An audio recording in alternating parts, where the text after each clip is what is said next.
That bag is too big for the cabin. Now! This is People like you unacceptable always think behavior. rules don't apply. The words sliced through the humid air of can you just place your Hartsfield-Jackson paw on my Atlanta bag? International Airport's Terminal B like a blade sharp and intentional. Jasmine Reynolds felt them hit her body before her mind fully registered their meaning. Her heartbeat instantly accelerated. Her breath caught in her throat. We move forward with the reform her skin implementation. It's prickling crucial with that we sudden align our heat strategies with the despite latest market aggressive air trends and conditioning. Q3 projections. The words weren't whispered. They were projected, meant to be heard by everyone in line, meant You to need to embarrass. leave now! The This is voice belonged to unacceptable behavior. Veronica Palmer, senior flight attendant for SkyWing Airlines, whose tight-lipped smile never reached her pale blue eyes as she stared down at 19-year-old Jasmine. Just moments earlier, Veronica had waved through a young blonde woman carrying two bags nearly identical in size to Jasmine's with a warm, "Have a wonderful flight, sweetheart." The contrast wasn't subtle. It was deliberate, a performance of power played out daily at gates across the country. Before we dive deeper into what happens next in this true story of power, prejudice, and justice, tell me where you're watching from. Drop your city or country in the comments below.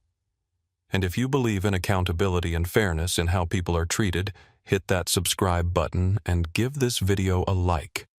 Trust me, you'll want to see how this ends. What happens in the next 23 minutes will change lives forever, expose a broken culture, and remind us all that sometimes justice arrives wearing an unexpected face. Jasmine Reynolds stood at the front of the boarding line, her Stanford University hoodie zipped up against the aggressive air conditioning. At 19, she was navigating the tail end of grueling midterm exams and the bone-deep exhaustion that came with them. All she wanted was to board SkyWing Airlines Flight 835, sink into her premium economy seat, and sleep until the wheels touched down in San Francisco. She was unassuming in her appearance, a stark contrast to the polished business travelers and Instagram-ready influencers surrounding her. Faded jeans, worn sneakers, and expensive noise-canceling headphones draped around her neck were her travel uniform. In one hand, she clutched her phone displaying her boarding pass. On her shoulder hung her backpack, and in her other hand, she held a simple dark green tote bag that contained her laptop textbook and a small pill case with her anxiety medication. Jasmine was no stranger to air travel. Her father had instilled in her a methodical approach to navigating airports since she was old enough to carry her own bag. She knew the rules, not just the ones posted on signs, but the unspoken ones too. Keep moving. Don't hold up lines. Be prepared. Respect space. She'd flown this route between Stanford and home at least 12 times in the past year alone. The line for Group 3 boarding began to move. Jasmine shuffled forward, her gaze fixed on the jet bridge, the gateway to 5 hours of blessed quiet and the warmth of home. The passengers ahead of her passed through without incident. A businessman with a rolling suitcase nearly identical to her backpack, an older white couple with matching neck pillows, a young white woman with two bags similar to Jasmine's own setup. And then she was at the front boarding pass, ready on her phone. "Boarding pass," a sharp voice commanded. Jasmine looked up, offering a polite, tired smile to the flight attendant scanning tickets. The woman's name tag read Veronica Palmer. "Good afternoon," Jasmine said, holding out her phone. But politeness, it seemed, was not going to be enough today. Veronica Palmer looked to be in her late 40s, with a blonde bob cut so precise it seemed to form a helmet around her face held rigid with hairspray. She wore the SkyWing uniform, navy blue with red accents, with additional flourishes not part of the standard issue. A decorative scarf knotted just so, 3 gold bracelets that clinked as she moved her wrist, and a pin collection that suggested years of service but had begun to weigh down her lapel like small medals of honor. Her eyes, a pale, judgmental blue, didn't scan Jasmine. They inspected her, lingering with obvious disapproval on her hoodie, her jeans, her simple appearance. Those eyes narrowed slightly as they moved from Jasmine's face to her bags, a micro-expression of decision forming before she'd even checked the boarding pass. There was something in that gaze that suggested Jasmine had already committed an offense simply by standing there. Veronica had been with SkyWing for 24 years. She'd started back when the airline was still called Coastal Pacific, before the merger, before the rebranding. She'd served drinks to senators once, to a minor celebrity, and had developed what she considered an infallible instinct for trouble. In her 2 decades of service, she'd seen the industry change, her authority diminish, and younger flight attendants, with less experience and less dedication, promoted above her. 3 months earlier, Veronica had been passed over for the senior cabin manager position she'd coveted. The role had gone to Derek Foster, 15 years her junior, with half her experience. The official reason was his fresh perspective and innovative approach to customer care. The unofficial reason, which she suspected but couldn't prove, was that the airline wanted younger faces in leadership roles. Since then, a coldness had settled into Veronica's customer interactions. Her once professional demeanor had calcified into something harder, more brittle, ready to crack at the slightest pressure. She'd begun to see every interaction as a test of her remaining authority, a chance to prove her indispensability through rigid enforcement of rules, both real and imagined. Veronica scanned Jasmine's phone. Beep. Her eyes narrowed slightly, a small frown forming at the corners of her mouth. Jasmine Reynolds. Premium economy. Window seat. And then her gaze dropped to Jasmine's bags, her lips thinning into a line of disapproval so practiced it seemed permanent. You have too many items, Veronica said, her voice flat and loud enough for the people behind Jasmine to hear. You're only allowed 1 personal item and 1 carry-on. Jasmine blinked, momentarily confused. She gestured to her backpack and tote. This is my carry-on, and this is my personal item, she explained calmly. The tote fits under the seat. I've flown with this same setup dozens of times. Veronica's smile was a thin, unpleasant line. I'm sure you have. But today on my flight, that tote is too large to be a personal item. You're holding up the line, miss. Step aside and we'll have the gate agent check it for you. But it's not too large, Jasmine insisted, trying to keep her voice even. The frustration of exams and fatigue was making her patience thin. Look, it has my laptop and medication in it. It's a standard laptop bag. It fits perfectly in the sizer. To prove her point, Jasmine turned to the metal baggage sizer next to the counter and dropped her tote bag into the personal item slot. It slid in with inches to spare. She looked back at Veronica, expecting a resigned wave on. Instead, Veronica's face hardened. The blue eyes turned to ice. She saw Jasmine's demonstration not as proof, but as defiance, a public challenge to her authority that could not go unanswered. Ma'am, I am the senior crew member on this flight, Veronica said, her voice dropping into a low, threatening monotone. The sizers are a guide. I make the final determination, and I determine that bag is not compliant. Now, are you going to step aside and check the bag, or are you refusing a flight crew instruction? The shift in language was immediate and terrifying. Refusing instruction was a trigger phrase, one that moved a passenger from annoying to security risk. Jasmine felt a cold wave of anxiety wash over her, her palms suddenly clammy against the strap of her tote. I'm not refusing anything, Jasmine said, her heart starting to pound so loudly she wondered if others could hear it. She could feel the stares of the other passengers. I'm just trying to explain that my bag follows the rules. I don't want to check it. My laptop and medication are in there. Everyone says that Veronica scoffed, her eyes flicking to a white businessman behind Jasmine who was now checking his watch impatiently. We have a schedule to maintain.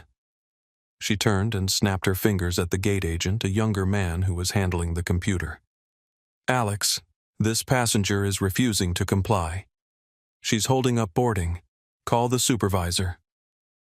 Jasmine took a deep breath, trying to center herself the way her father had taught her. The airline's own policy states that medications must remain with passengers and should not be checked. Veronica's eyes narrowed. Are you telling me how to do my job? No, I'm just... Because it sounds like you're telling me how to do my job. Veronica leaned forward slightly, her voice lowered but still audible to those nearby. And you don't look like someone who knows anything about airline operations? The implication hung in the air, unmistakable in its prejudice. Alex Ramirez had been a gate agent for SkyWing Airlines for just under 7 months. At 25, with a hospitality degree and aspirations to eventually move into corporate, he was still learning the complex choreography of airport operations. His training had emphasized two contradicting priorities: customer satisfaction and on-time departures. When those two collided, as they often did, he found himself in a no-win situation. He was also on probation, 2 more months before his position became permanent with benefits and security. 2 more months of walking the knife edge of pleasing difficult colleagues while still doing what he knew was right. Watching the interaction between Veronica and the young passenger, Alex felt a familiar knot form in his stomach. He'd seen Veronica operate before. 3 weeks earlier, she'd reduced a grandmother to tears over a carry-on weight discrepancy. 2 days ago, she'd made a fuss about a man's service animal documentation that had delayed boarding by 18 minutes. Veronica, maybe we can just... Alex began, his voice soft and uncertain. Are you undermining my authority? Alex? Veronica snapped, her voice sharp as a blade. She's being belligerent. Call the supervisor or I'll call the captain and report you both. The threat hung in the air. Alex knew what it meant. Complaints from senior crew members went into permanent files. Permanent files determined who stayed and who went when positions were cut. With 2 months left on probation, he couldn't afford that risk. Alex fumbled for his radio, his face flushing with embarrassment and suppressed anger. He caught Jasmine's eye briefly, a silent apology in his glance. Behind Jasmine, the line of Group 3 passengers was growing restless. Some were openly watching the confrontation, others pretending to be absorbed in their phones while stealing glances. A few had begun to record discreetly, sensing something newsworthy unfolding. "This is ridiculous." A woman's voice rose from 3 people back in line. Elaine Fisher, 62, a retired teacher from Minneapolis in a pink tracksuit, stepped slightly out of line. Her kind face was set with the determined expression that had faced down generations of misbehaving high schoolers. "That bag clearly fits in the sizer. We all saw it." "Ma'am, please stay in line," Veronica said coldly. "This doesn't concern you. It concerns all of us if we're being delayed for no reason." Elaine persisted, her voice carrying the natural authority of decades in the classroom. "The young lady's bag fits the requirements. I'm watching this happen, and I don't like what I'm seeing." From further back, a man in a crisp business suit checked his watch impatiently. "Just check the bag, kid. Some of us have connections to make." Richard Gonzalez, 44 management consultant, was on his 3rd flight of the day. His patience had evaporated somewhere over Chicago. He didn't particularly care about the specifics of the situation. He just wanted to get to his seat and close his eyes for a few precious minutes before diving into the presentation he needed to review. "Sir, I can't check this bag," Jasmine tried to explain, turning slightly. "My medication."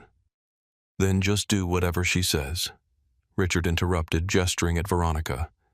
"It's not worth missing a connection over." The gate supervisor, Thomas Wilson, 38, with thinning hair and perpetually worried eyes, arrived at the gate podium slightly out of breath. He'd been dealing with a wheelchair assistance issue at the neighboring gate. "What's the problem here?"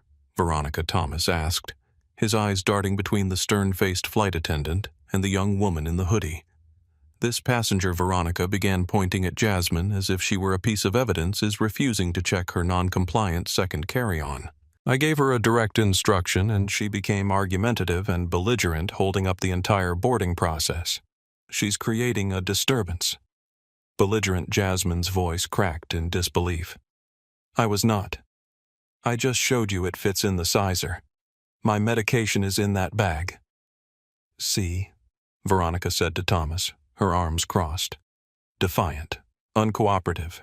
"At this point, I don't feel comfortable with her on my aircraft. She's already demonstrating hostile behavior before we've even left the gate." Thomas looked at Jasmine, his expression pleading. "Miss, it's just a bag. Can't you just check it? We need to get this flight out. We're already looking at a 15-minute delay because of this. It's not just a bag." Jasmine insisted, her frustration boiling over into tears she refused to let fall. Her chest felt tight, her throat constricting with the effort of maintaining composure. "It's my laptop, my notes, my anxiety medication. I am not allowed to check it." "Your own airline policy says medication must be kept in the cabin." She was right, and she knew she was right. But Veronica had moved the goalposts. This was no longer about a bag. It was about authority. "She's citing policy to me," Veronica said with a humorless laugh, her eyes glittering with a vindictive light. She looked at Thomas. "This is what I'm talking about. She's clearly looking for a confrontation. I've been with SkyWing for 24 years. I know a problem passenger when I see one. She is a security risk. A security risk." Jasmine was now raising her voice, her composure shattered. "Because of a tote bag. This is insane. You're discriminating against me." "Oh, here we go." Veronica rolled her eyes dramatically, turning to the watching passengers. "Now she's playing the card. They always do." The comment hung in the air like a slap. Several passengers shifted uncomfortably. Someone whispered, "Did she really just say that?" A few more phones rose now, recording openly. Elaine, the woman in the pink tracksuit, spoke up again. "She's right. You know that's a personal item. You're just bullying her because you think you can get away with it." "Ma'am, please stay out of this," Thomas urged, his forehead beating with sweat. "I will not," Elaine replied firmly. "I taught high school for 38 years. I know what bullying looks like. I know what prejudice looks like too. And I'm seeing both right now." "That's absurd," Veronica snapped, but a flush was creeping up her neck. Richard the businessman huffed in frustration. "For God's sake, just check the bag, kid. We all want to get home." A younger woman, her phone clearly recording the scene, shook her head. "No. This is wrong. That's clearly a personal item. The same size as mine, which no one questioned." She held up a stylish tote, nearly identical in size to Jasmine's. The gate area was descending into chaos. Passengers were taking sides, voices rising, tension building like static electricity before a storm. Veronica, seeing her authority challenged by multiple passengers, tripled down. "That's it," she declared, her voice rising. "Thomas, she's uncooperative. She's accused me of a crime and she's causing a scene. She is not boarding this flight. Period." "You can't do that," Jasmine cried out, panic rising in her chest. "I absolutely can. And I am," Veronica set her face a mask of cold victory. "In fact, I don't want her in this gate area. She's a disturbance." She turned to Thomas, who looked sick. "Thomas, call airport police. Have her removed." "Police." Alex whispered, his face ashen. For refusing a crew instruction and becoming belligerent, Veronica corrected him loudly. "She is a threat. Get them here now." Thomas, trapped between a 24-year veteran flight attendant and an increasingly tense public confrontation, reluctantly made the call. 10 minutes later, 2 airport police officers arrived at gate B23. Officer James Barnes, 42, approached with the weary professionalism of someone who had seen too many airport disputes. Beside him, Officer Elena Lopez, 31, surveyed the scene with sharp eyes and a slight frown. "What seems to be the problem?" Officer Barnes asked, addressing his question to Thomas. Before the gate supervisor could answer, Veronica stepped forward. This passenger refused to comply with carry-on restrictions and became confrontational when instructed to check her oversized bag. When informed she would not be permitted to board with the non-compliant item, she became aggressive and disruptive, inciting other passengers. Officer Barnes turned to Jasmine. "Is that what happened?" Miss Jasmine, fighting to keep her voice steady, shook her head. Her hands trembled slightly, and she clasped them together to hide it. "No, my bag is compliant. It fits in the sizer." I showed her. "She's refusing to let me board because—" She hesitated, not wanting to explicitly name what was happening, but having no other explanation. "Because she decided she doesn't like me." "The passenger has made accusations of discrimination," Veronica added quickly, "which is completely unfounded. This is about compliance with safety regulations." Officer Lopez glanced at the green tote bag, then at the sizer, her eyes narrowing slightly.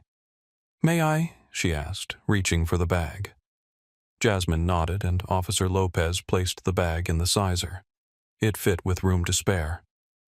"The bag appears to be compliant with your stated dimensions," Officer Lopez noted, looking at Thomas. She turned to Veronica. "Ma'am, can you explain the specific safety concern with this bag?" "The sizer is a guide," Veronica insisted, her voice taking on a defensive edge. "Final determination rests with crew members. It's about total volume distribution of weight and safety considerations that aren't apparent from a simple measurement." "What specific safety consideration applies here?" Officer Lopez pressed. Veronica's mouth opened, then closed, unable to articulate an actual concern. Officer Barnes, clearly wanting to diffuse rather than inflame, turned to Jasmine. "What's in the bag that you can't check it?" "My laptop, my class notes from midterms, and my prescription medication." Jasmine explained, her voice steadier now that someone seemed to be listening. "Your airline's own policy states medications must remain with passengers in the cabin." "That's correct," Alex confirmed quietly, earning a glare from Veronica. Officer Barnes sighed. "Look, miss, I understand this is frustrating, but at this point the flight crew has made their decision. They have the authority to deny boarding if they believe there's an issue with compliance or behavior. So I'm being removed from a flight I paid for because my bag, which fits in your own sizer, is somehow non-compliant, even though it contains items. Your policy says I can't check." Jasmine's voice was rising again. "You're being removed because you've become disruptive," Veronica corrected. "Your behavior is the issue now." Several passengers had formed a small crowd. Elaine pushed forward. "Officers, I've been watching this entire interaction. This young woman has been nothing but polite until pushed well beyond what's reasonable. Ms. Palmer, on the other hand, has been openly hostile and made comments that sounded distinctly prejudiced to me." "Ma'am, please step back," Officer Barnes said. Officer Lopez was observing the scene carefully. "Is there a compromise available here? Perhaps the passenger could remove the medication and laptop check the bag and carry those items in a smaller container." Thomas brightened. "Yes, that would." "Absolutely not," Veronica interrupted. "She's already demonstrated she's unwilling to follow crew instructions. I don't want her on my flight." Jasmine stood still, a strange calm suddenly settling over her. She'd reached the end of reasonable options. With steady hands, she pulled out her phone. "I need to make a call," she said quietly. "To who?" "Your lawyer." Veronica scoffed. Jasmine didn't answer. She simply dialed her eyes, never leaving Veronica's face. "Dad," she said when the call connected. "I need you. Gate B23, right now." Her voice lowered but was still audible. "Yes." "It's happening again." Another pause. "No worse." "They've called the police." She could hear her father's sharp intake of breath, followed immediately by, "I'm on my way." 10 minutes max. Don't say anything else. Don't leave. I'm coming." She ended the call and slipped the phone into her pocket, a strange calm settling over her. The chaos of the gate area, the murmuring passengers, Veronica's rigid hostility, the uncertain officers seemed to recede. Jasmine had spent her life watching her father handle crises with a composed dignity that made others question themselves. Now she channeled that same energy. "Officers," she said calmly, "I'd appreciate if you could wait about 15 minutes before making any decisions. There's someone coming who can resolve this situation." Veronica's laugh was sharp dismissive. "We're not delaying an entire flight for your daddy to come argue with us, honey." The condescension in her voice was thick enough to cut. Officer Lopez studied Jasmine's face. Something about the young woman's confidence gave her pause. "Who exactly is coming?" she asked. "My father," Jasmine replied simply. "Dr. Anthony Reynolds." The name meant nothing to Veronica, who rolled her eyes dramatically. "Thomas, we need to complete boarding. Officers, please remove her from the gate area so we can proceed." Alex, the gate agent, had gone very still. His eyes widened as he looked at Jasmine with new understanding. His mouth opened slightly, then closed as realization dawned. "Thomas," he whispered urgently, tugging at the supervisor's sleeve. "I think we should wait." For what Veronica demanded irritation clear in her voice. Alex swallowed hard.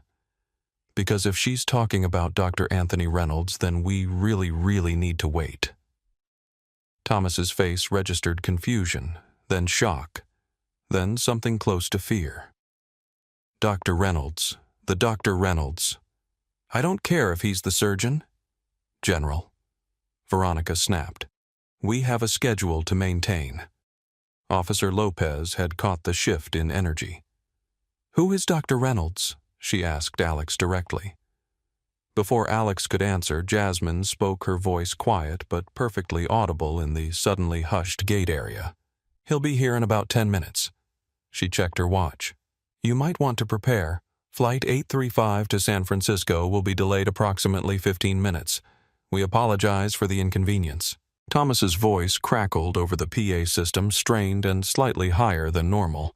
The crowd at gate B23 had grown. What had started as a simple boarding dispute had morphed into something else entirely, a piece of impromptu airport theater that passengers from neighboring gates were drifting over to witness. Phones recorded discreetly and not so discreetly. A few people were already posting to social media with captions like, "Drama at B23 and flight attendant power trip." Veronica stood rigid beside the gate podium, her face a mask of professional determination, undermined by the rapid tapping of her right foot. Every few seconds, she checked her watch, then glared at Jasmine as if the young woman's continued presence was a personal affront. "This is ridiculous," she hissed to Thomas. "We're delaying a flight of 183 passengers because one girl refuses to follow simple instructions." Thomas didn't meet her eyes. "Veronica, I think we should." "No," she cut him off sharply. "I've made my decision. The passenger is non-compliant and disruptive. She doesn't board. Period." She turned to Officer Barnes. "Officer, I insist you remove this passenger from the gate area immediately. She's deliberately disrupting our operations." Officer Barnes looked uncertain. The confrontation had shifted into something unfamiliar, and he sensed a political complexity that hadn't been apparent initially. "Ma'am, I think at this point, since the flight's already been announced as delayed, it makes sense to wait and see if this situation can be resolved without removal." "Whose side are you on?" Veronica demanded, her voice rising. "We're not on sides, ma'am. We're trying to resolve a situation." Jasmine remained where she had been standing, her green tote bag now clutched protectively against her chest. She hadn't said a word since ending the call, her eyes focused on the long concourse leading to the gate. Her outward calm belied the nervous energy coursing through her, the rapid pulse, the dry mouth, the slight tremor in her hands that she controlled by gripping the bag tighter. The restless energy of the crowd was shifting. What had been annoyed impatience was transforming into curious anticipation. Something was coming. Someone was coming. The narrative was changing in real time, and everyone sensed it. Elaine, the retired teacher, had positioned herself protectively near Jasmine. "You hanging in there, honey?" she asked softly. Jasmine nodded. "This happens more than you'd think," she whispered back. "But not for much longer." "I taught for almost 4 decades, Elaine replied. "I've seen this kind of thing too many times." "Stay strong." Richard Gonzalez, the businessman who had initially told Jasmine to just check the bag, was now checking his watch again with increasing agitation. "I'm going to miss my connection." "At this rate," he complained to no one in particular, "this is completely unprofessional. Maybe you should tell her to just comply with the actual rules." Then, another passenger replied, pointedly gesturing at Veronica. "Those aren't even the rules," someone else added. "The bag fit in the sizer. We all saw it. I've flown with bigger bags than that," a woman with a designer purse larger than Jasmine's tote commented. "Never had an issue."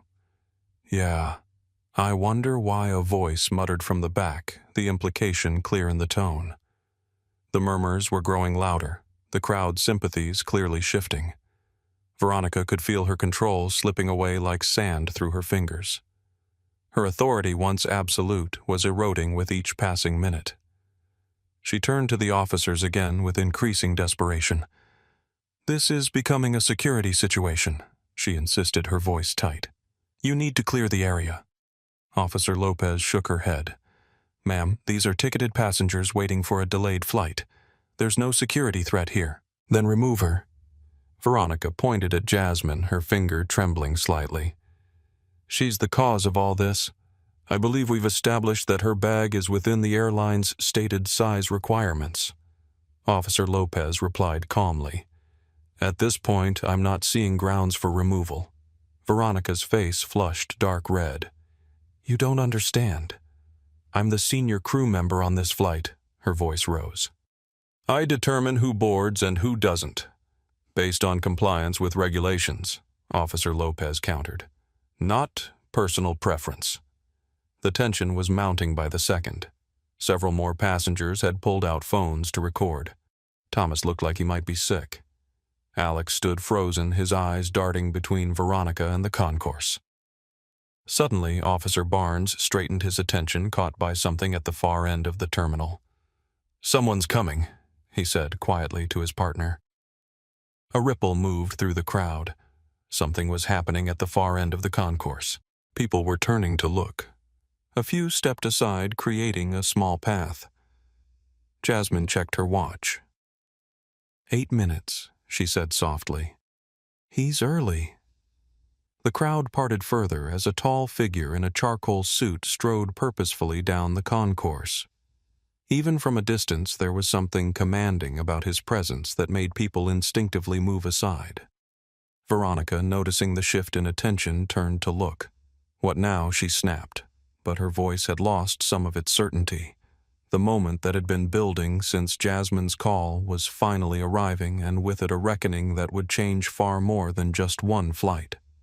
As the crowd at gate B-23 shifted its attention toward the far end of the concourse, Jasmine found her mind drifting back through the years to the lessons her father had taught her about navigating a world that didn't always see her clearly. She was 7 the first time it happened. Shopping with her father at an upscale electronics store, she'd wandered off to look at the newest tablets. A security guard had immediately approached, asking where her parents were, if she was lost, if she had wandered in from somewhere else. The questions had confused her until her father appeared dressed in a custom suit, his voice calm but edged with a familiar firmness. "She's with me," he'd said simply. The guard had apologized profusely once he realized who Anthony Reynolds was. Not just any customer, but the CEO of a major tech consultancy firm that supplied the store's inventory management systems. Later in the car, seeing her confusion, Anthony had explained gently but honestly. "Jasmine, there will be times when people look at you and make assumptions based on nothing more than your appearance. When that happens, you have 3 choices. You can get angry, you can get sad, or you can get strategic." "What's strategic?" 7-year-old Jasmine had asked. "It means you think before you act. You consider what outcome you want, then choose the path most likely to get you there." He'd looked at her seriously.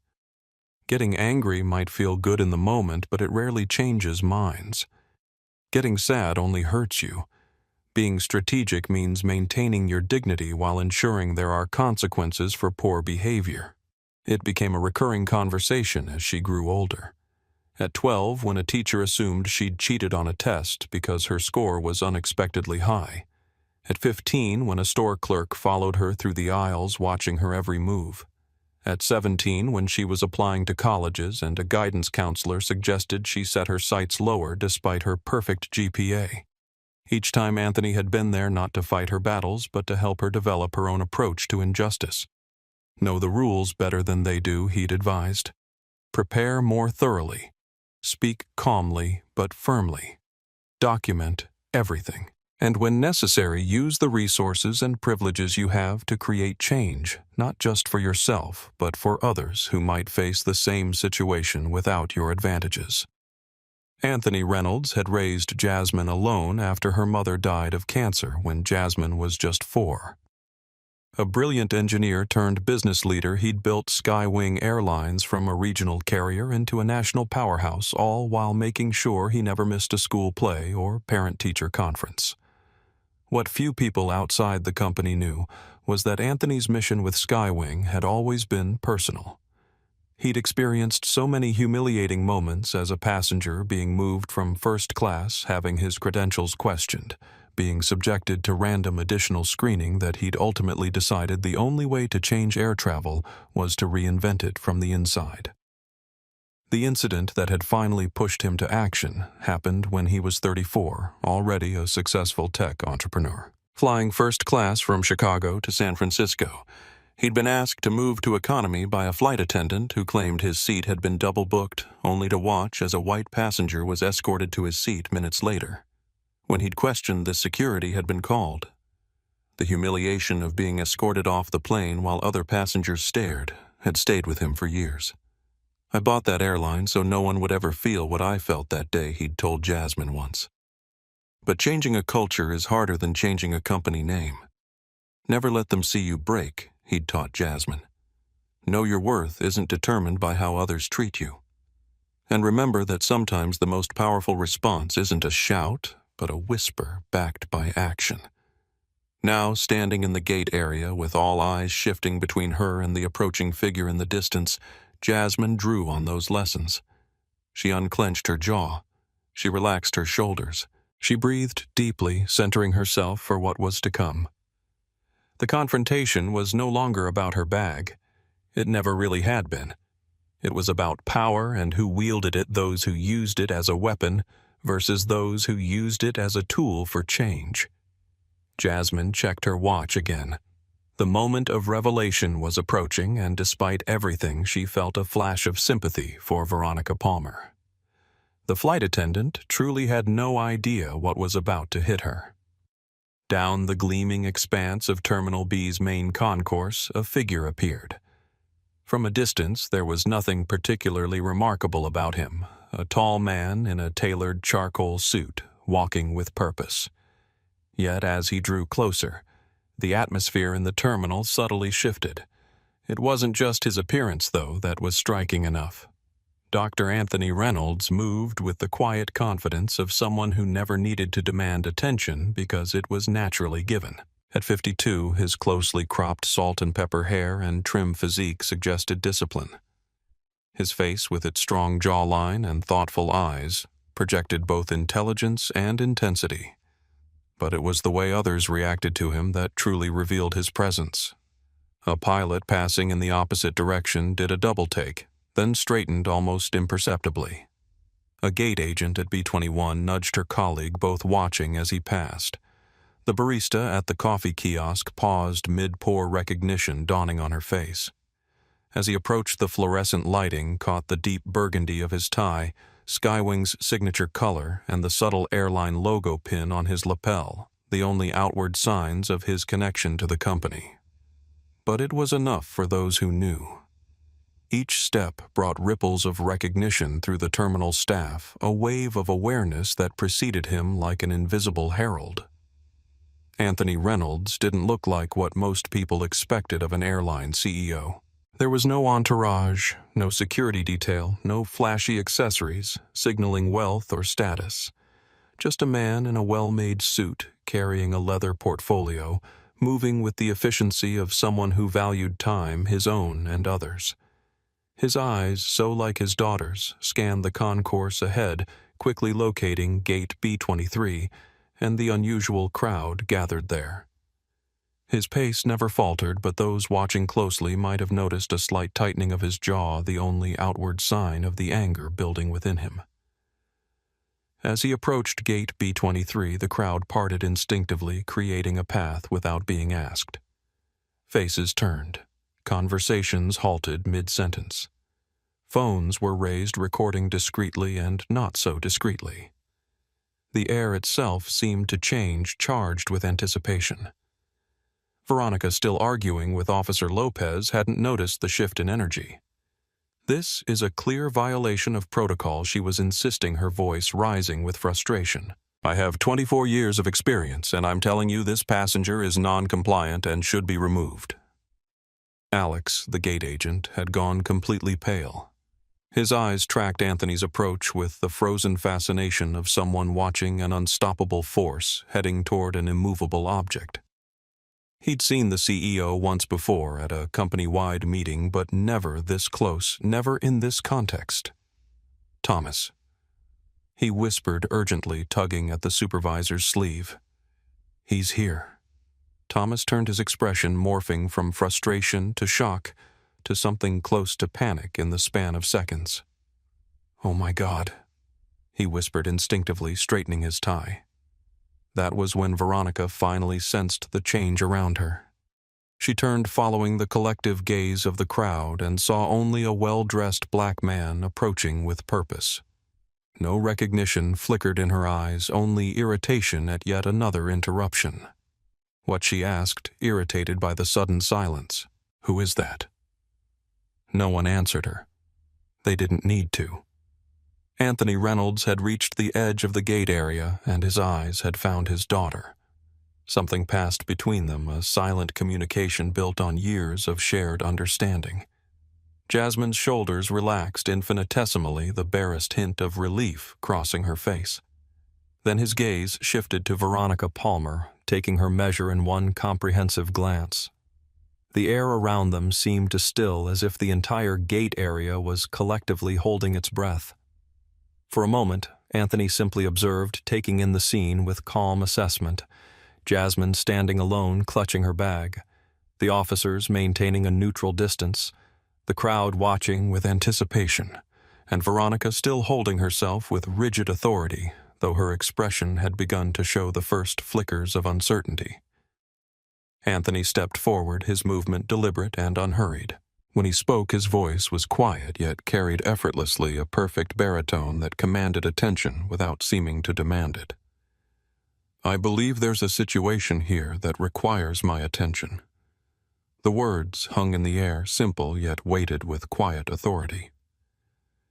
Anthony Reynolds stood at the edge of the gate area, one hand resting lightly on his leather portfolio, his gaze steady and evaluating. Veronica Palmer straightened her posture, sensing a new authority figure, but not yet comprehending who he was. She adopted her most professional tone. "Sir, this is a boarding issue that's being handled by airline staff and airport police. I'm going to have to ask you to step back." Anthony's expression didn't change. He turned slightly toward Officer Lopez. "Officer, would you mind explaining what's happening here?" Before Officer Lopez could respond, Veronica cut in sharply. "This doesn't concern you, sir. Please return to your gate." A murmur rippled through the watching crowd. Someone whispered, "Oh, she has no idea," followed by nervous laughter, quickly stifled. Anthony ignored Veronica and looked directly at Thomas, the gate supervisor. "Mr. Wilson, isn't it? Perhaps you could bring me up to speed." Thomas's face had drained of color. He swallowed hard, Adam's apple bobbing visibly. "Dr. Reynolds, sir. I didn't realize.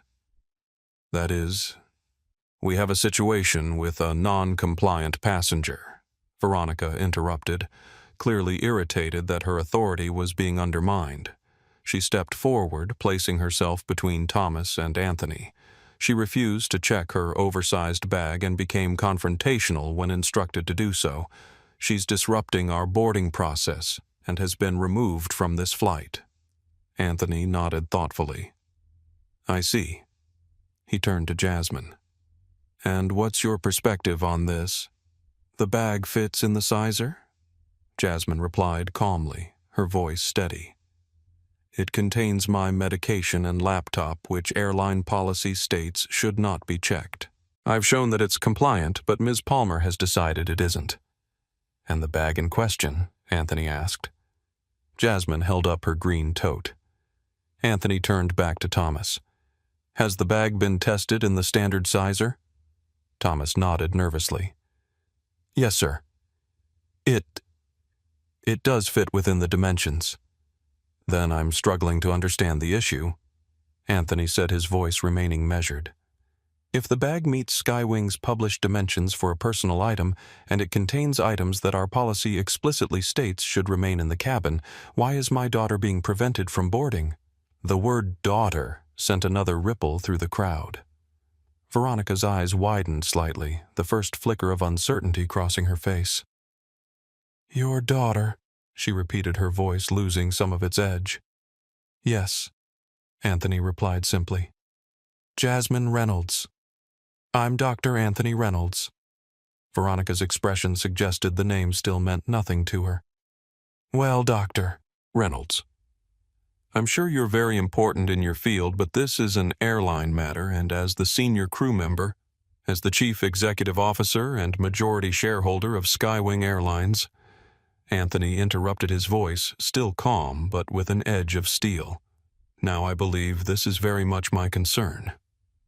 The words landed like a thunderclap in the hushed gate area. Several passengers gasped. Someone whispered, "Holy shit." A few more phones rose to record what was quickly becoming a viral moment in the making. Veronica's mouth opened, then closed.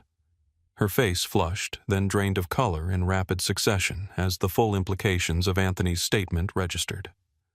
Her eyes darted to his lapel pin, not just any company logo, but the executive version with its distinctive gold accents. She began, but couldn't seem to complete the thought, her voice trailing into silence. The CEO of SkyWing Airlines, Anthony, confirmed, his tone matter of fact. Now perhaps you could explain to me why a passenger with a compliant bag containing medically necessary items is being denied boarding on one of my aircraft. The entire gate area had gone completely still. Even the background noise of the airport seemed to have faded away, as if the world itself was waiting for Veronica's response. Veronica's composure cracked. There must be some confusion. The bag appeared oversized from my perspective, and when the passenger argued or explained, Anthony asked, his eyes never leaving her face, she became confrontational. Veronica insisted, though, with less certainty. She refused to comply with my determination. Anthony turned to Officer Lopez. Officer, in your observation, was my daughter confrontational or disruptive? Officer Lopez shook her head. No, sir. She was insistent that her bag was compliant, which it appears to be, but she remained calm until the situation escalated. And who escalated it? Anthony asked, though it was clear he already knew the answer. Officer Lopez hesitated, glancing at Veronica. The situation became tense when Ms. Palmer called for police involvement. Anthony nodded thoughtfully. He turned back to Veronica, studying her name tag. Ms. Palmer, you've been with SkyWing for how long? 24 years? She replied, a hint of defensiveness creeping into her voice. Then you're certainly familiar with our core values and customer service policies, Anthony said. Perhaps you could point me to the specific policy that gives crew members the authority to override published baggage dimensions when a bag has been demonstrated to fit in the standard sizer. Veronica swallowed hard. It's a matter of crew discretion for safety and operational concerns. I see, Anthony said. And what specific safety or operational concern did this particular bag pose? Veronica had no answer. Her mouth opened, then closed again. Let me ask you something else, Miss Palmer. Anthony continued, his voice deceptively conversational. Would you have made the same determination if the passenger had been someone else? Someone who looked different from my daughter. The implication hung in the air. Veronica's face flushed again. That's an outrageous accusation. This has nothing to do with... I didn't make an accusation, Ms. Palmer. Anthony cut in smoothly. I asked a question, one that I'm still waiting for you to answer. The silence stretched uncomfortably. The fact is, Anthony continued when no answer came, you made a subjective determination that contradicted our published policy. You escalated a minor situation into a police matter. And most damning of all, you attempted to have a compliant passenger removed from a flight for doing nothing more than knowing and citing our own policies. He turned to Thomas. Mr. Wilson, as gate supervisor, did you verify whether Ms. Palmer's determination was in line with company policy? Thomas looked miserable. I should have checked more thoroughly, sir. Yes, you should have. Anthony agreed. His voice remained even, but there was no mistaking the disappointment. When a flight attendant attempts to remove a passenger, that decision should be reviewed, not rubber-stamped. He turned to address the entire gate area. Ladies and gentlemen, on behalf of SkyWing Airlines, I want to apologize for the delay and for the unprofessional conduct you've witnessed today. This is not how we train our staff to interact with our passengers. Not any of our passengers. The emphasis on the word any was slight but unmistakable. He turned back to Veronica. Ms. Palmer, I'm removing you from this flight. What? Veronica gasped, disbelief evident in her voice. You can't. I believe I can, Anthony replied calmly. And I am. You're suspended pending a full investigation of this incident and review of your service record. But the flight, she protested. We'll proceed with the rest of the crew. Anthony finished for her. I believe you have a reserve flight attendant on standby as per protocol. Thomas nodded quickly. Yes, sir. Dana Mitchell is in the crew lounge. Please call her to take over Ms. Palmer's duties, Anthony instructed. He turned back to Veronica. Please surrender your ID badge to Mr. Wilson and report to HR tomorrow morning at 9 a.m. Veronica stood frozen, her face a mask of shock and humiliation. This is because she's your daughter, she managed finally. You're showing favoritism. Anthony's expression hardened for the first time. No, Ms. Palmer. This is because you failed to follow company policy, attempted to enforce rules that don't exist, escalated a minor situation into a police matter, and demonstrated precisely the kind of behavior that undermines everything this airline stands for.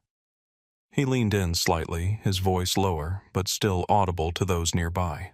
The dignity of our passengers is not a discretionary matter. It is the foundation of our service. When you compromise that dignity, you compromise everything we represent. His eyes held hers for a long moment. The fact that you chose my daughter as your target merely ensures that I witnessed it personally, rather than hearing about it secondhand. And make no mistake, if I discover this is part of a pattern, it won't just be this flight you lose. The threat was clear, measured, and delivered with the quiet certainty of someone who had both the authority and the will to follow through. You can't just fire someone for enforcing baggage rules, Veronica said, her voice rising in desperation. I'm not, Anthony replied. I'm suspending someone for abusing their authority, violating company policy, and treating a passenger with disrespect. The investigation will determine what happens next. He turned to Thomas. Please escort Ms. Palmer to the staff area and ensure the reserve flight attendant is called in. Then to Officer Barnes. Thank you for your assistance, officers. I believe the situation is now under control. As Veronica was led away, still protesting, Anthony turned to Jasmine. Are you all right? She nodded. I'm fine. Good. He placed a gentle hand on her shoulder, then addressed the watching crowd. Once again, I apologize for the delay. Boarding will resume momentarily, and as a small token of appreciation for your patience, everyone on this flight will receive a travel voucher for future use. The crowd began to disperse, buzzing with excitement over what they had just witnessed. Several passengers pulled out phones, typing furiously tweets, texts, social media posts that would soon spread the story far beyond Gate B-23. Anthony Reynolds, CEO of SkyWing Airlines, had just demonstrated in the most public way possible that there were consequences for treating passengers with disrespect even when no one knew who was watching. The gate area at B-23 had transformed. What had been a scene of tension and confrontation just minutes earlier was now reorganizing itself with almost military precision under Anthony Reynolds' quiet direction. Veronica Palmer had been escorted to the staff area by security, her airline ID badge now in Thomas Wilson's trembling hand.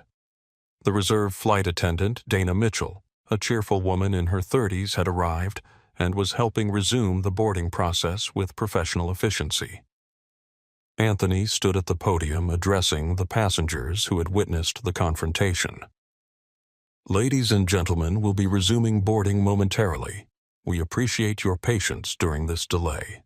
As compensation for the inconvenience, everyone on this flight will receive a $200 travel voucher for future travel on SkyWing. Our gate agents will be emailing those to you automatically." The crowd's reaction was mixed, some impressed by the swift resolution and compensation, others still processing what they had witnessed. Several passengers were furiously texting or posting to social media, their thumbs flying across screens. The hashtag #SkyWingCEO was already beginning to trend locally. Officer Barnes and Officer Lopez had stepped back, their services no longer required. Quite a turn of events, Barnes commented quietly to his partner. Officer Lopez nodded, and not a moment too soon. That situation was heading somewhere ugly fast. She glanced at Anthony, who was now speaking quietly with Thomas. Not often you see a CEO get his hands dirty like that, or take their own policies that seriously. Barnes agreed. Most would have just offered the kid a voucher and moved on. Near the boarding lane, Elaine Fisher, the retired teacher who had defended Jasmine, approached her with a warm smile. "Well, that was something I've waited a long time to see," she said, patting Jasmine's arm. "Your father is quite remarkable." "Thank you," Jasmine replied, still clutching her green tote. "And thank you for speaking up earlier. Not many people would have." "More should," Elaine replied simply. "When you've taught high school for as long as I did, you learn to recognize when someone's being singled out unfairly." She glanced toward Anthony. "But it helps when the cavalry arrives, doesn't it?" Jasmine smiled slightly. "Sometimes." Alex Ramirez stood at the boarding gate, scanning tickets with nervous efficiency, his eyes occasionally darting toward Anthony, who was now speaking quietly with Thomas. Alex had witnessed something career-defining today, both what to do and what never to do in airline customer service. His mind was racing. He'd nearly kept silent, nearly let Veronica railroad an innocent passenger because he was worried about his probationary status. The thought made him feel slightly sick. Thomas looked shell-shocked, nodding repeatedly as Anthony spoke to him. "Yes, sir. Absolutely, sir. I understand completely. It won't happen again, sir." Anthony turned away from Thomas and approached his daughter. For the first time since arriving, his professional mask softened slightly. "You okay?" he asked quietly. Jasmine nodded. "I'm fine. Just tired and ready to be home. We'll talk more later," he promised. "I'm going to make some calls. There are things that need to be addressed immediately." As passengers began reforming their boarding lines, many were watching the father-daughter interaction with new interest, connecting dots and reshaping their understanding of what they'd witnessed. Richard Gonzalez, the impatient businessman who had told Jasmine to just check the bag, approached hesitantly Dr. Reynolds. "I want to apologize for my comments earlier. I was frustrated about my connection, but that's no excuse." Anthony studied him briefly, then nodded. "Thank you for that, Mr. Gonzalez." "Richard Gonzalez." "Mr. Gonzalez." I appreciate your candor. We'll make sure you make your connection in San Francisco." Richard looked surprised, then grateful. "Thank you." Meanwhile, a ripple was moving through the terminal as word spread. Other SkyWing employees at nearby gates were straightening uniforms, checking procedures, suddenly aware that the CEO was in the building and paying very close attention to customer interactions. On the far side of the gate area, Anthony pulled out his phone and dialed. "Claire. It's Anthony. I need the executive team assembled for an emergency video call in 30 minutes. Yes, including legal and HR. We have a situation that needs immediate attention." He listened briefly, then continued. "Also, I want every customer service incident involving baggage disputes or boarding denials for the past 6 months pulled for review, and get me Veronica Palmer's complete personnel file." Another pause. "Because we may have just discovered the tip of a very problematic iceberg, and I want to know how deep it goes." As he ended the call, Anthony noticed several passengers openly recording him with their phones. Rather than objecting, he nodded slightly in acknowledgement. Transparency would be essential in what was to come. He returned to where Jasmine was waiting in the premium boarding line. "Your flight should be departing soon. I've asked them to leave the seat next to you open so you can be more comfortable." "You don't have to do that," Jasmine said quickly. "I don't want special treatment." Anthony smiled slightly. "It's not special treatment. It's an airline CEO making sure a passenger who was just subjected to a stressful confrontation has some space to decompress. I'd do the same for any passenger in your situation." Jasmine didn't look entirely convinced, but she nodded. "Are you flying back with me?" Anthony shook his head. "I need to stay and deal with this, but I'll be home tomorrow and we'll talk then." He hesitated, then added more quietly, "I'm proud of how you handled yourself today. You kept your composure in a situation where many wouldn't have." "I had a good teacher," Jasmine replied with a small smile. As the boarding announcement came over the PA system, Anthony stepped back once again, the professional CEO rather than the concerned father. "Safe travels," he said. "We'll talk tomorrow." Jasmine nodded, handed her boarding pass to Alex, and walked down the jet bridge, her green tote bag securely in hand. Behind her, the wheels of accountability had already begun to turn.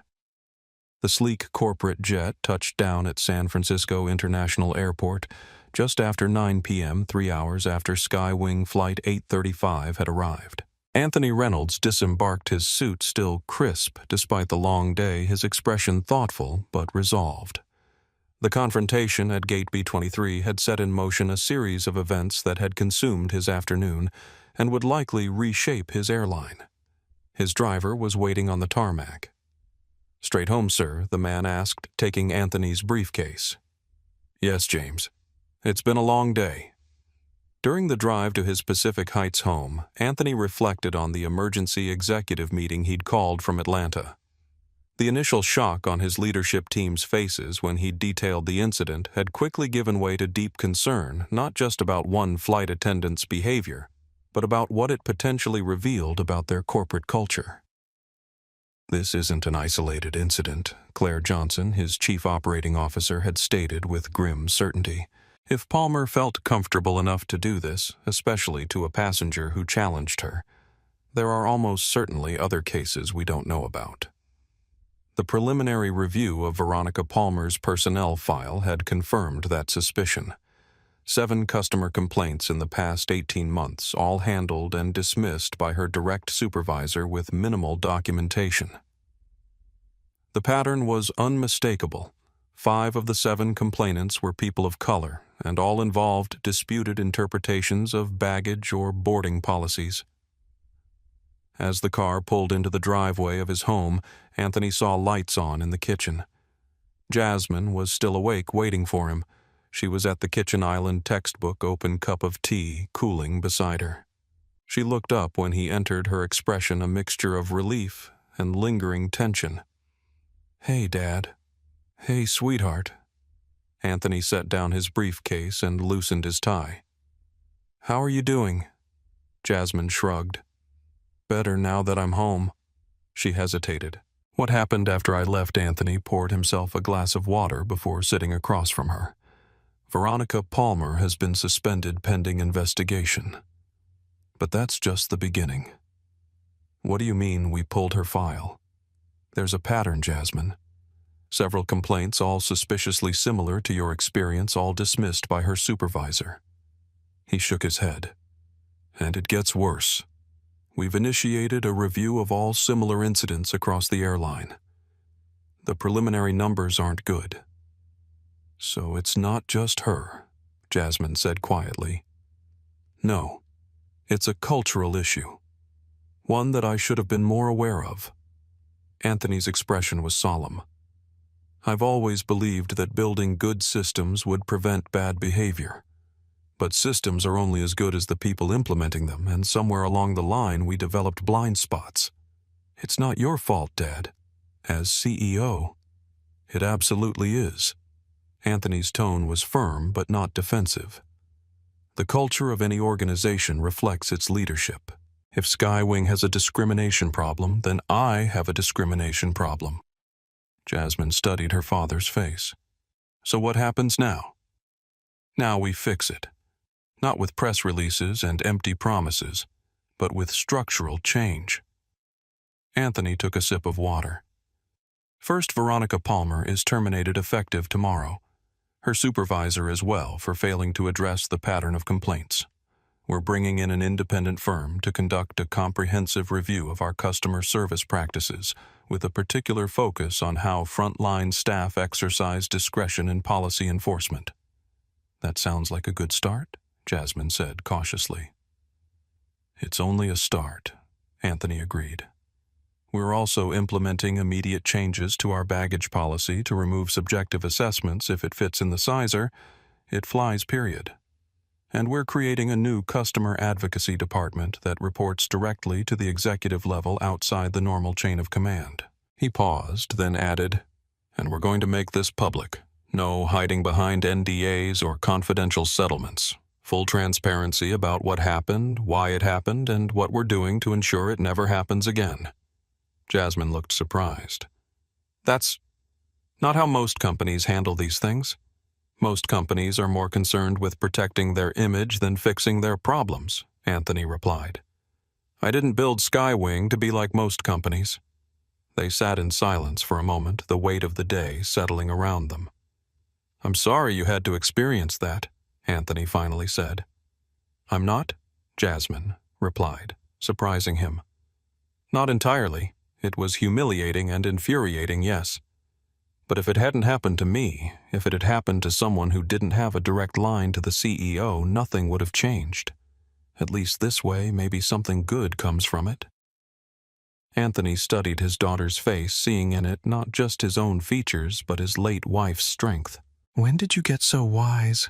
I had good teachers, she replied with a small smile.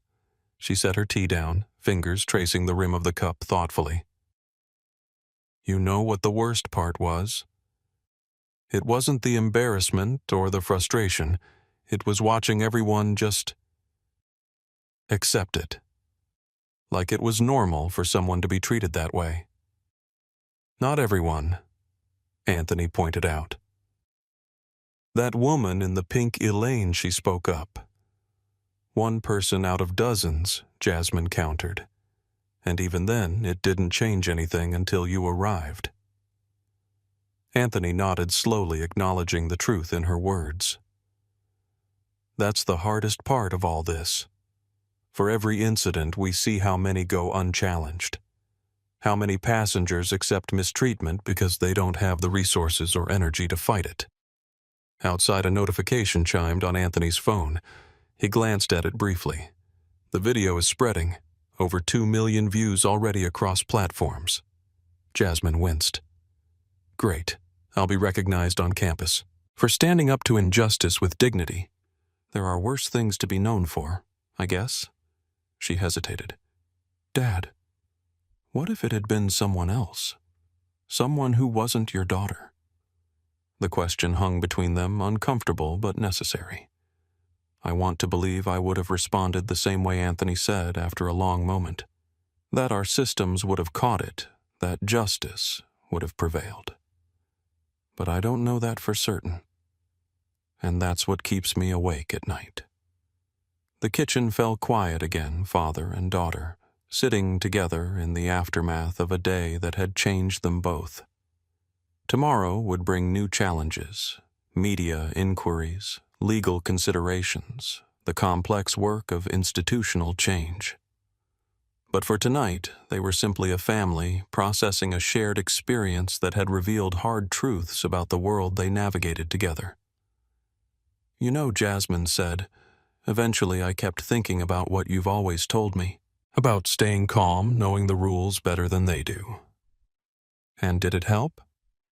She considered the question seriously. Yes and no. It helped me keep my composure mostly. But it didn't stop what was happening until you showed up. She looked directly at him. And most people don't have that option. Anthony nodded slowly. That's why the system has to change, so that dignity and justice don't depend on who your parents are or who you know. Is that really possible? Honestly, I don't know. But I do know we have a responsibility to try. Anthony reached across the island and squeezed his daughter's hand. Get some sleep. Tomorrow's going to be a busy day for both of us. The fluorescent lights of Hartsfield-Jackson Atlanta International Airport's retail concourse flickered, casting a sickly, buzzing glow across the small gift shop tucked between gates. The air here was different from the main terminal, a sad, stale mixture of industrial carpet cleaner coffee and passenger fatigue. Behind the counter of Terminal Treasures, Veronica Palmer arranged a display of Atlanta snow globes with mechanical precision. Her once immaculate uniform was gone, replaced by an ill-fitting blue polo shirt with the shop's logo embroidered on the chest. Her blonde bob, once a helmet of corporate authority, had grown out dark roots showing through the fading color. 3 months had transformed her life completely. The termination, the viral infamy, the lost pension, the mounting legal fees, all of it cascading from a single confrontation over a green tote bag. The SkyWing name that had once opened doors now slammed them shut as potential employers recognized her from the video that wouldn't die. In her darker moments, which came frequently, Veronica blamed everyone but herself, the airline, for making her a scapegoat. Anthony Reynolds for abusing his power. Jasmine for not simply complying with her instructions. She had been made an example of her 24 years of service erased by a single incident. But in rare moments of clarity, usually in the quiet hours before sleep, Veronica acknowledged truths she couldn't bring herself to speak aloud, that there had been other incidents before this one, that she had applied rules differently depending on who stood before her, that she had wielded her authority as a weapon rather than a responsibility. The shop door chimed, pulling her from her thoughts. A young black woman about 19 or 20 walked in, phone pressed to her ear, laughing at something someone had said. She wore a Howard University sweatshirt, her braids gathered in a casual bun atop her head. Veronica straightened customer service mode, activating automatically, though without the crisp professionalism that had once defined her. "Welcome to Terminal Treasures," she recited in the flat monotone that had replaced her once authoritative tone. The young woman smiled briefly in acknowledgement before returning to her call, browsing the snack section as she spoke. "No, I've got a 3-hour layover." "Yeah, I know." The conference was amazing, though. Something about her reminded Veronica of Jasmine Reynolds, not physically, but in her manner, her comfortable confidence, the way she moved through the world assuming she belonged in it. The very thing that had triggered Veronica's worst instincts 3 months ago. The young woman ended her call and approached the counter with a bottle of water and a granola bar. As she set them down, a small glittering keychain fell from her pocket, landing silently on the floor beside the register, unseen by its owner. "Just these, please?" she said, smiling politely.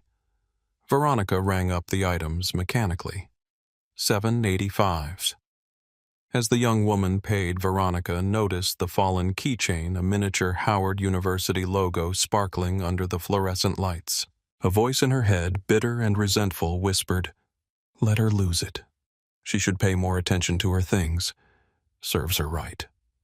It was the same voice that had guided so many of her interactions over the years, the voice that categorized people as worthy or unworthy of consideration, based on criteria she'd never fully examined. The young woman collected her items and turned to leave. Veronica stared at the keychain on the floor. It represented a choice, the same choice she'd made countless times before, but this time with the weight of everything she'd lost pressing upon her. She could be the person who let the young woman walk away, taking a tiny, secret, bitter victory in someone else's minor misfortune. Or she could be someone else, someone she perhaps should have been all along. Miss Veronica called, her voice cracking slightly with disuse. The young woman turned back, eyebrows raised in question. Veronica bent down her back, protesting after hours of standing, and picked up the small, sparkly trinket. She held it out, palm open. "You dropped this." The young woman's face lit up with genuine relief and gratitude. "Oh my God, thank you so much," she exclaimed, hurrying back to the counter. "My sister just gave me this last week. It's my good luck charm for finals." She took the keychain, her fingers briefly brushing Veronica's palm. "Seriously, thank you. You're a lifesaver." The simple, sincere gratitude for such a small act of basic decency hit Veronica with unexpected force. This young woman saw her, really saw her not as an obstacle or an authority figure, but simply as another human being who had done something kind. "You're welcome, Veronica," replied the words, feeling strange and unfamiliar in her mouth. As the young woman left, smiling and reattaching the keychain to her phone case, Veronica stood motionless behind the counter. Through the shop window, she could see a SkyWing Airlines plane taxiing toward the runway, its logo gleaming in the afternoon sun. She would never again wear that uniform or wield that authority. Her career, her status, her identity as the experienced, respected senior flight attendant, all of it was gone, replaced by this small shop and the humble task of selling overpriced souvenirs to hurried travelers. But in that moment of simple human connection, of choosing kindness over bitterness, Veronica Palmer felt something she hadn't experienced in a very long time. The quiet satisfaction of having done the right thing, not because of rules or authority or fear of consequences, but simply because it was right. It wasn't redemption. It wasn't forgiveness. It was just a small moment of grace in a life that had been fundamentally altered by her own actions. But perhaps it was a beginning, not of a return to what had been, but of a different way forward. Outside, the SkyWing plane lifted off, climbing steadily into the clear blue Georgia sky, carrying hundreds of passengers who would never know the story of how a confrontation at a gate had transformed not just an airline, but the lives of everyone involved. And somewhere in that sky, dignity and respect had become not just corporate values on a website, but living principles, guiding thousands of daily interactions. Proof that sometimes meaningful change begins with a single moment of truth, when someone finally decides that enough is enough, and that a different way is possible. If you found this story inspiring, please hit the like button and subscribe to our channel for more powerful stories about dignity, justice, and transformation. Your support helps us share these important messages with more people. Have you ever witnessed or experienced discrimination while traveling? Share your thoughts in the comments below. And don't forget to hit the notification bell so you never miss our new uploads. Thanks for watching.